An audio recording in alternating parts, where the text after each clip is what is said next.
Hello everyone. In this video, we are going to read the 7th chapter of English course book, the title being Theme for a Dream. एक सपने की शुरुआत के पहले जो idea हो सकता है, that is the title of this chapter, and what's the theme behind a dream. That's the main thing that we have to find in the story and read in the story. But before starting the story, certain pictures are given there and we have to match those symbols with the sports or with the events associated with them. Now, the first symbol of 5 circles is quite familiar. You all are quite familiar with it. This one is the symbol of Olympic Games. This one is the symbol of Commonwealth Games. And this one is the symbol of Asian Games. And the 3 petals are symbol of Paralympics. Means the Olympic which is held for specially abled sports person, physically challenged sports person. Now let's read the story without wasting any more time. The phone rang in the house of Salem. Salem के घर में phone बजता है. Mariappan Thangavell's mother spoke to the person at the other end. Mariappan Thangavelu की माँ दूसरे and पे बैठे पर्सन से बात कर रही है. वो कह रही है कि हाँ, ये मरियप्पन का घर है. Thank you for your blessings, please pray for him, bye. वो कहती हैं कि उसके लिए आप प्रार्थना कीजिए, bye. Mariappan Thangavelu was participating in 2016 Summer Paralympic Games being held in Rio de Janeiro. It was no ordinary achievement. और यही मरियप्पन थंगवेलू जो है वो 2016 के समर पैरालंपिक्स जैसा मैंने आपको बताया कि ये ओलंपिक्स का एक टाइप है. It's a type of Olympic games but it is meant only for physically challenged sportsman. जो स्पोर्ट्समैन शारीरिक रूप से अक्षम होते हैं, अपंग होते हैं, उनके लिए ही ये पैरालंपिक गेम्स होते हैं. 5 साल की एज में ही थंगवेलू को एक परमानेंट डिसेबिलिटी हो गई थी उसके दाहिने पाँव में. वो परमानेंटली उसके पैर इंजर्ड हो गए थे. वो he was walking to school when he came under a bus which crushed his leg below the knee. एक बार स्कूल जाते समय वो एक बस के नीचे आ गया उसका घुटना, जिससे कि उसका घुटना पूरा क्रश हो गया, चूर हो गया. जब ये ठीक हुआ, when it was healed, it was not much of a leg. ये अब पाँव बचा ही नहीं था. ठीक होने के बाद भी वो पाँव तो रहा ही नहीं, क्योंकि ट्रक उसके ऊपर से जा चुका था, बस उसके ऊपर से जा चुका था. डिस्पाइट दिस, इसके बावजूद, ही enjoyed playing volleyball in school. उसे स्कूल में वॉलीबॉल खेलना पसंद था. उसके टैलेंट को देखकर उसके टीचर्स उसे इनकरेज करते हैं, उसे बढ़ावा देते हैं to try the high jump, कि वो हाई जंप की कोशिश करे. He received his first sports award at the age of 14 in 2009. और 14 ईयर्स की एज में 2009 में उसने खुद एक फर्स्ट स्पोर्ट्स अवार्ड भी जीता. फ्रॉम देन ऑन, तब से लेकर Thangavelu started training hard for the Paralympics. तब से लेकर आज तक थंगवेलू पैरालंपिक्स में पार्टिसिपेट करने के लिए कड़ी मेहनत कर रहा है. So what are the paralympics and how did they begin. तो पैरालंपिक्स है क्या और इसकी शुरुआत कैसे हुई? Let us get into that. Now, sir Ludwig Guttmann was a neurologist at the Stoke Mandeville Hospital in Buckinghamshire, England in 1948.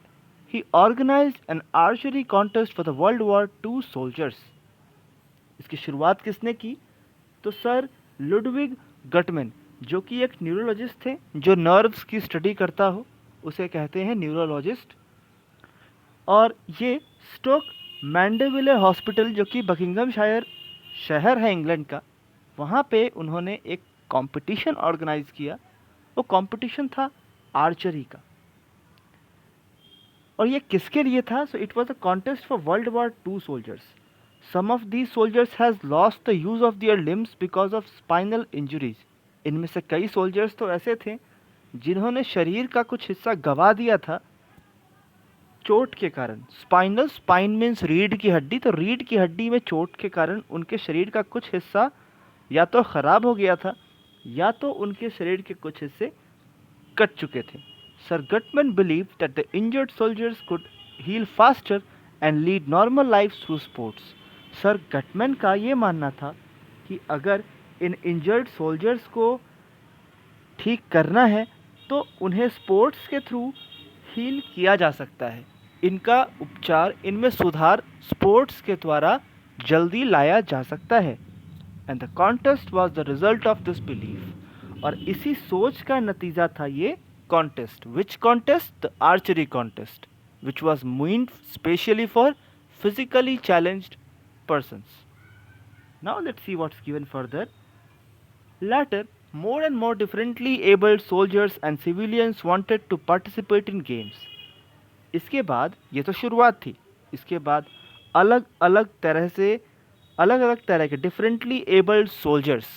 Differently abled means जिनमें कुछ खास गुण हो, मतलब जो फिजिकली चैलेंज तो हों लेकिन फिर भी उनके भीतर एक खास गुण हो जिसके बल पर वो आगे बढ़ते हैं, अपना लाइफ आसान बनाते हैं।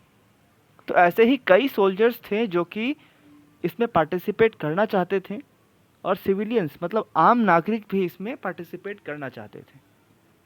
सो उन्होंने भी खेल खेलना सीखा while sitting in a wheel chair और यूजिंग आर्टिफिशियल लिम्स। तो ऐसे ही लोग जिनके पाँव या जिनके हाथ नहीं थे, उन्होंने आर्टिफिशियल, नकली या मैनमेड लिम्स की सहायता से खेलने की शुरुआत की, सीखा। Soon they were ready for wheelchair races. अब तो वो तैयार हो चुके थे कि वो व्हील चेयर रेस में पार्टिसिपेट कर सके। And the first sport ever for differently abled took place. और इस तरह से उन स्पेशल फाइटर्स, उन स्पेशल लोगों के लिए एक कंपटीशन ऑर्गेनाइज किया गया। कई और भी इवेंट थे जो कि इसके बाद हुए। Many more events were held after that. These events come to be known as the Stock Mandeville Games. Other countries too followed their example and encouraged their injured soldiers to take up sports. अब कई सारे events organise हुए इसके बाद, और इन्हें भी stock Mandeville games के नाम से ही कहा गया। कुछ और भी कंट्रीज थी, कुछ और भी देश थे जिन्होंने इस एग्जाम्पल को फॉलो किया, ऐसा ही काम किया अपने देश में भी, और इंजर्ड सोल्जर्स को इनकरेज किया, मोटिवेट किया, बढ़ावा दिया कि वो भी स्पोर्ट्स में पार्टिसिपेट कर सकें। 4 साल बाद competitors from the Netherlands joined the games. 4 साल के बाद इस कंपटीशन में नीदरलैंड के लोग भी पार्टिसिपेट करने लगे, and it began to be called the international Stoke Mandeville games. और जो गेम एक छोटे से हॉस्पिटल में शुरू हुआ था, वो अब एक इंटरनेशनल इवेंट बन चुका था, क्योंकि नीदरलैंड, जो कि एक अदर कंट्री थी इंग्लैंड की, वो भी इस गेम में पार्टिसिपेट करने के लिए अपने स्पेशली एबल्ड लोगों को भेजने लगी। इनिशियली, शुरुआत में तो only sports like running, swimming और व्हीलचेयर रेसेस वेर कंडक्टेड। शुरुआत में तो केवल रनिंग, स्विमिंग या व्हीलचेयर रेसेस ही होती थी, लेकिन कुछ ही समय बाद कुछ और भी events in differently abled athletes के लिए ऑर्गेनाइज किए जाने लगे। शायद ये 1960 का समय था जब पहली बार ओलंपिक्स और इंटरनेशनल स्टोक मैंडेविले गेम्स एक साथ हुए थे रोम में, where they came to be called the Paralympics.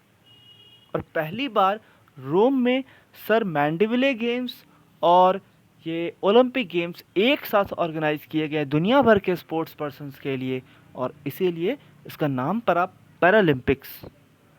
Eventually, और इसी के साथ, summer and the winter Paralympics began to be held separately. इसके बाद 2 तरह के पैरालंपिक्स भी होने लगे, एक समर पैरालंपिक्स और एक विंटर पैरालंपिक्स। विंटर पैरालंपिक्स में वही गेम होते हैं जो कि स्नो और आइस से रिलेटेड हों, like snow hockey, snow volleyball, and so on.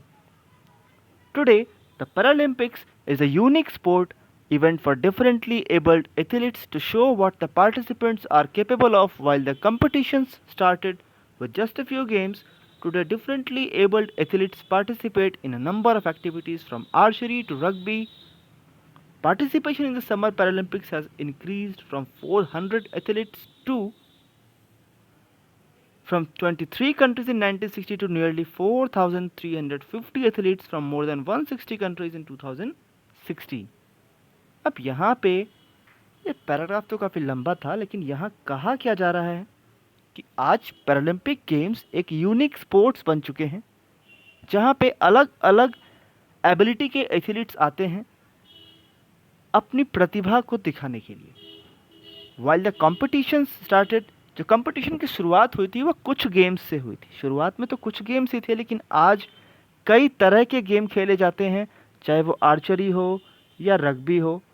और जो पार्टिसिपेशन है वो पहले पैरालंपिक्स में 400 लोग ही मात्र आए थे, बट आज 2016 के रियो दे जेनेरियो पैरालंपिक्स सेशन में 4,350 एथलीट्स आए थे 160 कंट्रीज से। It was at the Rio Paralympics that Mariyappan Thangavelu won the gold medal. और जैसा कि हमने कहानी की शुरुआत की थी एक लड़के की स्टोरी से, मरियप्पन थंगवेलु से, तो उस मरियप्पन थंगवेलु ने भी गोल्ड मेडल जीता रियो पैरालंपिक्स में। In the high jump finals he received the Padmashri and the Arjuna award from the president of India for this achievement. उसे भारत के राष्ट्रपति से अर्जुन अवार्ड, जो कि स्पोर्ट्स का हाईएस्ट अवार्ड है, और पद्मश्री अवार्ड भी दिया गया। This was a well deserved reward for the talented high jumper. ये एक बहुत ही सही अवार्ड था, सही रिवॉर्ड था जो कि इस जंपर को दिया गया। It seems his journey to stardom has just begin. और ऐसा लगता है जैसे स्टारडम, प्रसिद्धि, फेमस होने की उसकी शुरुआत तो अभी शुरू ही हुई है। So that's about this story. We will talk about the question answers and other things in our class. So till then, thanks and goodbye.